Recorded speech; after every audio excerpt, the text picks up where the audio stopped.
گہرے جنگل میں صبح کا سورج نرم روشنی بکھیر رہا تھا۔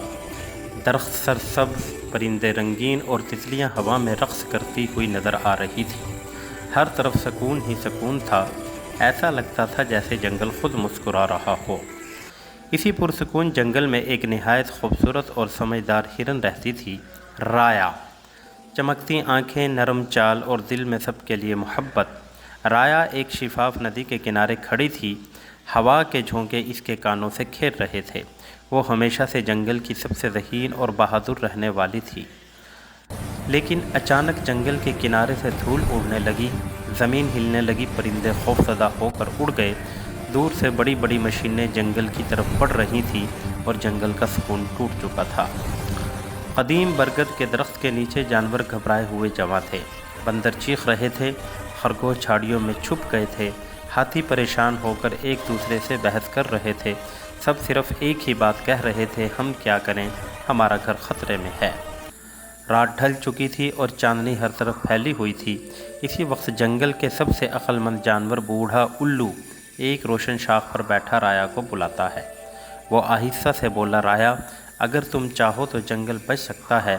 یاد رکھو، اتحاد میں طاقت ہے۔ اگر سب جانور اکٹھے ہو جائیں تو کوئی مشین، کوئی انسان تمہارا گھر نہیں چھین سکتا۔ رایا نے گہری سانس لی، اسے حل مل چکا تھا۔ اگلی صبح روشنی پھیلی تو رایا پورے جنگل میں دوڑتی رہی۔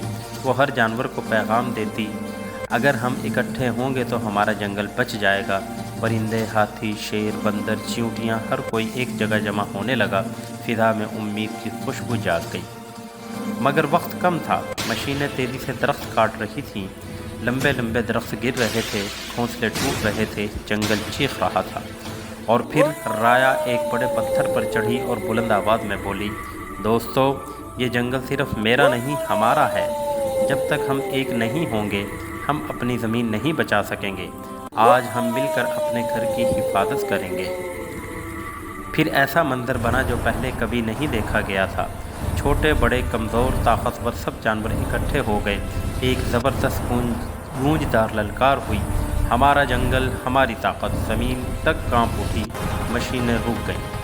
انسانوں نے دیکھا کہ پورا جنگل ایک ہو کر کھڑا ہے۔ اتنے جانور، اتنی طاقت، وہ ڈر گئے اور مشینیں چھوڑ کر بھاگ نکلے۔ جنگل نے سکھ کا سانس لیا۔ سورج غروب ہو رہا تھا اور خوبصورت سنہری روشنی جنگل میں پھیل رہی تھی۔ سارے جانور خوشی سے اکٹھے بیٹھے تھے اور وہ ناچ رہے تھے اور گا رہے تھے۔ جنگل آج سے پہلے بھی زیادہ جیتا جاتا لگ رہا تھا۔